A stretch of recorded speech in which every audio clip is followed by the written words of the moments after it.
আজ আমি শেয়ার করতে এলাম আমার প্রথমবার বিমানে ওঠার অভিজ্ঞতা।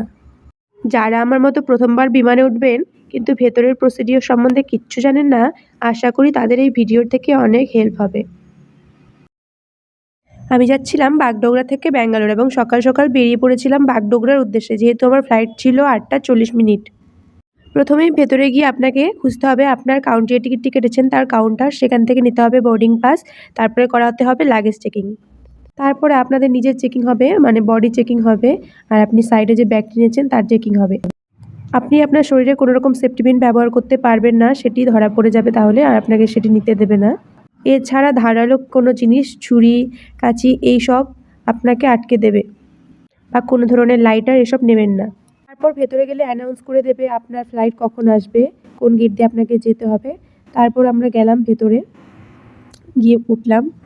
ফ্লাইটে বসার পর যখন ফ্লাইটটা ফ্লাই করা শুরু করলো সেই সময় আমার একটু মাথা ঘুরেছিল।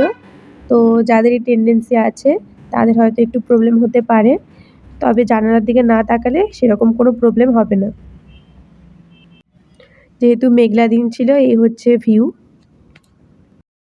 বাড়ি থেকে যদি আপনারা খাবার ক্যারি করতে না পারেন তো ফ্লাইটের ভেতরে খাবার দাবার পেয়ে যাবেন।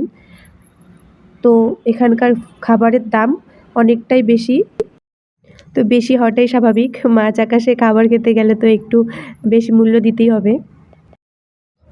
আমার সিটটা উইন্ডো সিটই ছিল, কিন্তু আমি বাইরের দিকে সেভাবে তাকাতে পারছিলাম না, যেহেতু মাঝে মাঝে যখন ফ্লাইটটা ওপরের দিকে ওঠে তখন খুব মাথা ঘোরে।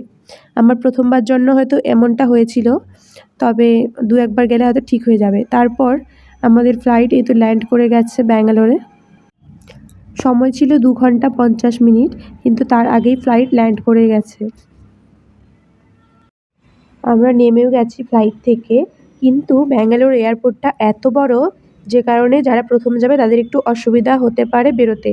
তবে এক্সিট যেদিক দিয়ে হবে সেদিকে মার্ক করা থাকে, আর হচ্ছে লেখাও থাকে, তবে সেটা একটু খেয়াল রাখতে হবে, না হলে একটু প্রবলেম হয়ে যেতে পারে, যেহেতু ব্যাঙ্গালোর এয়ারপোর্টটা অনেক বড় আর অনেকগুলো গেট আর 2টো টার্মিনাল।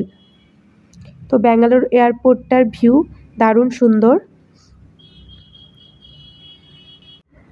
এক কথায় অনবদ্য। তারপর আপনার লাগেজগুলো চলে আসবে নির্দিষ্ট জায়গায়, আপনাকে বেরিয়ে যেখান থেকে বেরোবেন তার গেটের সামনেই সেখানে লাগেজগুলো আপনি পেয়ে যাবেন, আর আপনার যেটা লাগেজ সেটা আপনাকে নিতে হবে। এভাবেই লাগেজগুলো ঘুরতে থাকবে। বেরোনোর পর এখানে অনেক ওলা উবের দাঁড়িয়ে থাকে, তো আপনাদের গন্তব্যে পৌঁছতে কোনো রকম অসুবিধা হবে না। আজকের ভিডিও এই পর্যন্তই, ধন্যবাদ।